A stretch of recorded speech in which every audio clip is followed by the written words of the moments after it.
السلام علیکم ناظرین امید کرتا ہوں آپ سب خیریت سے ہوں گے۔ میرا نام ہے محمد اسلام اور آپ دیکھ رہے ہیں میرا یوٹیوب چینل کریٹیوٹی۔ ناظرین، آج کی اس عمرو عیار سیریز میں سٹوری کا عنوان ہے نوشیروان کا خواب۔ صدیوں پہلے مدائن کے شہر میں ایک عظیم بادشاہ نوشیروان حکمرانی کرتا تھا۔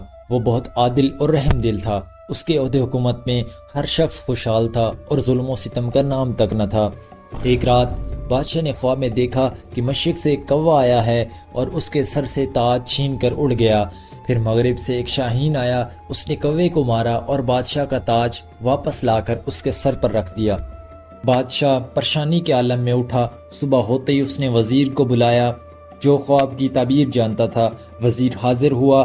وزیر نے غور سے خواب سنا، داڑھی سلائی اور پھر کتاب کھولی اور کہنے لگا، مشرق میں خیبر کے مقام پر حشام نامی بادشاہ پیدا ہوگا جو اس کا تخت چھینے گا۔ ادھر دوسری طرف مکہ میں 14ویں کی رات ایک بچہ پیدا ہوگا جو حشام کو قتل کر کے اس کا تخت واپس لے کے آئے گا۔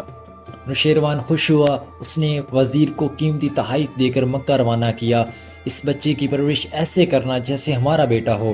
وزیر قافلے کے ساتھ صحرا عبور کرتا ہوا مکہ کے قریب پہنچا۔ وہ ہر رات ستارے دیکھتا اور 14ویں رات کا انتظار کرتا۔ 14ویں رات چاند آسمان پر چمک رہا تھا۔ ایک قبیلے کا سردار بچہ لے کر حاضر ہوا۔ وزیر نے زانچہ بنایا۔ اسے دکھائی دیا کہ یہ وہی بچہ ہے جو ایک دن دنیا کو فتح کرے گا۔ اس نے اس بچے کا ماتھا چوما اور اس کا نام امیر رکھا۔ اس کے بعد اس نے بچے کے والد کو سونے اور چاندی کے صندوق دیے۔ اس نے لینے سے انکار کیا لیکن وزیر نے اسے زبردستی دے کر اسے روانہ کیا۔ پھر بشیر نامی شخص آیا اور اس نے دوسرا بچہ لا کر حاضر کیا۔ وزیر نے زانچہ بنایا اور کہا، یہ امیر کا وفادار بنے گا، تیر اندازی میں ماہر ہوگا۔ اس نے اس کا نام مقبول وفادار رکھ دیا۔ بشیر واپسی پہ عمیر چلاک سے ملا جس نے ساری بات سن کر حسرت سے منہ کھول دیا۔ عمیر کی بیوی جو کہ حاملہ تھی، اس نے اس کے ساتھ جھگڑا کیا، اسے مارا پیٹا۔ وہ چیختی چلاتی بچے کو جنم دے کر مر گئی۔ عمیر نے بیوی کی پرواہ نہ کی، بچے کو اٹھایا اور سیدھا وزیر کے خیمے میں پہنچ گیا۔ وزیر نے زانچہ بنایا اور کہا، یہ بچہ فریب، چلاکی اور باتوں کی تلوار سے دنیا کو جیتے گا اور امیر کا وفادار رہے گا۔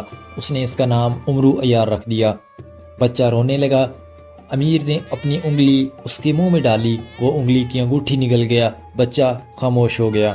بعد میں جب دودھ پلایا گیا تو انگوٹھی بچے کے منہ سے پائی گئی تو وزیر ہنس کر بولا، یہ اس کی پہلی چالاکی ہے۔ تینوں بچوں کو ایک نیک دائی اماں کے حوالے کیا گیا جو انہیں دودھ پلاتی اور پیار سے ان کی پرورش کرتی۔ راتوں کو عمرو چپکے سے اٹھتا، گھٹنوں کے بل رینگتے ہوئے جو چیز اسے ملتی وہ کھا جاتا اور باقی دائی اماں کے پان دان میں چھپا دیتا۔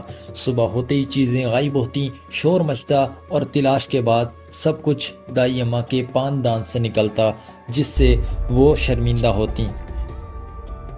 ایک دن امیر کا شاہی موتی غائب ہو گیا۔ سب خادم باندھ دیے گئے اور دائی اماں کو بھی دھمکیاں دی گئیں۔ وزیر نے عمرو کی گال کو دبایا تو دیکھا تو موتی اس کے منہ سے نکل آیا۔ وہ حیرت سے بولا، تو چوروں کا بادشاہ بنے گا۔ تمام خادموں کو چھوڑ دیا گیا اور دائی اماں سے بھی معافی مانگی گئی۔ 5 سال کی عمر میں تینوں بچوں کو مدرسے میں داخل کروایا گیا۔ ایک نیک استاد نے ان کا خیر مقدم کیا۔ پہلے دن بسم اللہ پڑھی۔ اگلے دن عمرو نے الف پر بحث کرتے ہوئے کہا کہ یہ وحدانیت کی علامت ہے۔ استاد پریشان ہو کر سر پکڑ لیتا ہے اور عمرو دلائل دیتا ہے۔ امیر اور مقبول اپنی ہنسی کو چھپاتے ہیں۔ آخر عمرو نے کتاب بند کی اور کہا، ہم ہنسوں کی گنتی سمجھنے آئے تھے، نہ کہ نقطوں کے بغیر والی الف۔ عمرو نے استاد کی پگڑی چوری کی، مٹھائی کی دکان پر بیچ دی اور 5 روپے کی مٹھائی خرید لی۔ مٹھائی میں جمال گھوٹا ملایا اور استاد نے فاتحہ پڑھی اور مٹھائی سب کو کھلا دی۔ کچھ ہی دیر میں استاد کا پیٹ لگا اور وہ چیختا چلاتا ہوا آگے بڑھا، پر عمرو معصوم بن کر اس نے بولا کہ شاید تھوڑی زیادہ کھا لی ہوگی۔ استاد شام کو شرمندہ حالت میں واپس گیا اور مٹھائی والے سے پگڑی واپس خریدی۔ اگلے دن استاد نے عمرو کو خضاب دیا۔ عمرو نے اس میں ہرتال ملا دی۔ استاد نے نہانے کے بعد خضاب لگایا اور جیسے ہی چہرہ دھویا داڑھی مونچھ غائب ہو گئی اور وہ چیخنے چلانے لگا۔ استاد نے وزیر کے پاس جا کر عمرو کی شکایت کی۔ عمرو نے اپنی معصوم سی شکل بنائی مگر سزا سے نہ بچ پایا۔ عمرو نے بدلہ لینے کے لیے اگلے دن استاد کی کرسی پر سوئیاں رکھ دیں۔ استاد بیٹھتے ہی تڑپنے لگا۔ عمرو ہمدردی کا ڈرامہ کرتے ہوئے استاد کو ریڑھی پر ڈال کر اس کے گھر لے گیا۔ راستے میں دکاندار نے عمرو کی چالاکی ظاہر کی، استاد نے ساری حقیقت جان لی، عمرو موقع سے غائب ہو گیا۔